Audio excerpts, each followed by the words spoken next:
Let's talk, Wick, briefly here about the idea of a cover-up, which is one of the issues at the heart of the Freeh report. And I made this point to Joe Posnanski, Joe Paterno's biographer, several months ago.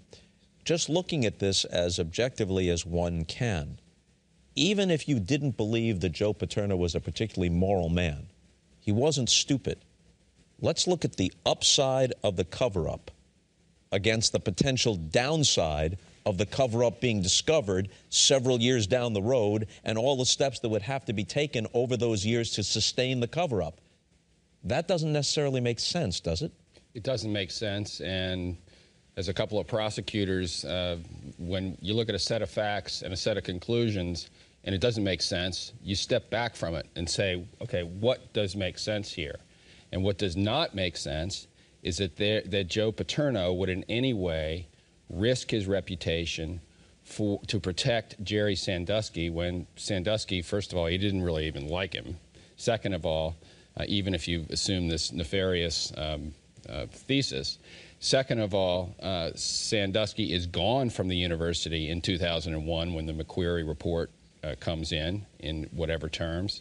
And for Joe Paterno to actually want to try to cover this up would cause, you know, all sorts of problems, obviously, and it makes no sense. There's not one iota of evidence anywhere that there was a cover-up or any reason for a cover-up, and it falls apart when you look at it. And what happened essentially is that Louis Freeh issued an indictment. They wrote their report as if it was an indictment and didn't look at any nuance or texture, as you put it.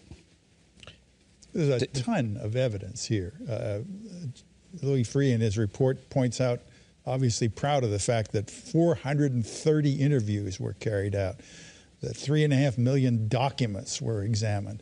But out of that, the take was minimal. There was no evidence whatsoever of this cover-up that he alleges as a kind of reasonable reading of the aggregate of the evidence. If, in fact, there was a cover-up, even if Paterno and other university administrators, especially in hindsight, didn't do nearly enough and need to be held to account for that, if there was an intention to cover up, why would you allow more people into the loop? Well, Bob, look, that's the point. It's a peculiar situation to think. They informed lots of other people. Correct. Exactly right. I mean, in a cover-up, you don't report it. Well, Paterno reported it. In a cover-up, you would have some kind of effort to try to keep information among yourselves to make sure it wasn't spread. They didn't do any of those things. It's so basic. You're wondering, what are you missing here?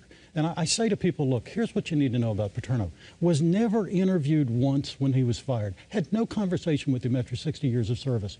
The NCAA, we engaged with Freeh, and we said we want to share information. We'd like to have the chance to respond to any charges. They put the report out. There was no filter.